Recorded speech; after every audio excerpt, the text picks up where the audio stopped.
Morning. My name is Mason Johnson. In this PowerPoint presentation, we'll be diving into sustainability issues observed at Bunnings and suggesting solutions to combat these issues. I myself have over 3 years' experience at Bunnings, so I know a little bit about what I'm talking about. So, a background of Bunnings. Bunnings in general is a home improvement and DIY store. They stock a vast range of goods, from gardening and landscaping supplies, including fertilizers, soils, and potting mixes, compost, manure, gardening hand tools, gardening power tools, construction supplies, timber, cement, bricks, electrical goods, tiling, tools and hardware, power tools, hand tools, fixing, nuts, bolts, etc., paint and cleaning supplies, furniture, decorations, general home improvements, and recently automotive supplies. As well as this, they stock online goods where you can buy and get delivered goods from online through third-party retailers or Bunnings suppliers. And they have many, many more. If you've ever been into Bunnings, you would know. So, the key sustainability issue in one of the products is to do with the gardening supplies. Bunnings stocks herbicides which contain glyphosate.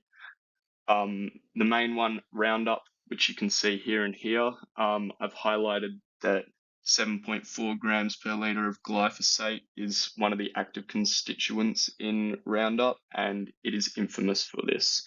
So there's a couple quotes here saying how glyphosate has been detected in soil, crop products, and animal feeds. And this goes on way after the glyphosate has been sprayed. And even it's been detected residually on soil, water, non-targeting plants. And yeah, we'll get into the issues on this slide. So the key issue with glyphosate is that it's got a relatively long half-life. This can range between 7 to 180 days based on certain conditions.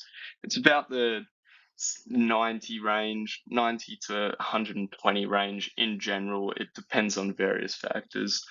But the key harmful effects are that it's carcinogenic, neurotoxic, and when it comes to day-to-day life, there are studies that have shown glyphosate to be found in wine and beer as a result of, grape farms being sprayed.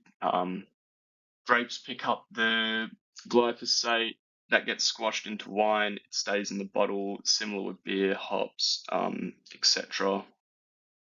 It's a non-targeting herbicide, so anything you spray it on, it will kill, even if it's a helpful plant versus a weed or anything like that. It also travels down the food chain, which is a big one. So say, for an example, a free-range farm is sprayed with glyphosate. Chickens graze these fields, eating small bugs for feed. If bugs in the field have consumed weeds sprayed with glyphosate, they'll absorb it. The chickens feed on them, the chickens absorb the glyphosate. If humans eat the chicken or the egg, we absorb the glyphosate, and it still has those carcinogenic and neurotoxic effects. So yeah. The sustainability issue in practice at Bunnings is power tools and warranty periods. Power tools are subject to planned obsolescence. Certain power tools such as the Zedo, Ryobi, XU1 typically have a replacement period of 3 to 6 years depending on the brand. Customers can use and abuse the cheaper products, claim them under warranty. Under a certain dollar value, the product is replaced. Above a certain dollar value, the product is shipped overseas to be inspected and repaired. Once it's repaired, it gets sent back to Perth and returned to the customer. So the key issue in this is that there are carbon emissions from shipping goods over east and back, and there's a non-circular nature regarding replacing products under warranty. If you buy, break, claim, replace, and dispose of the old tool, you're leading to landfill and waste, unfortunately. So the key solution I suggested for this, well, for all of them really. So glyphosate in herbicides, there's many glyphosate-free alternatives, but Bunnings could seek to remove or replace old products. Planned obsolescence in hardware, which I didn't really touch on.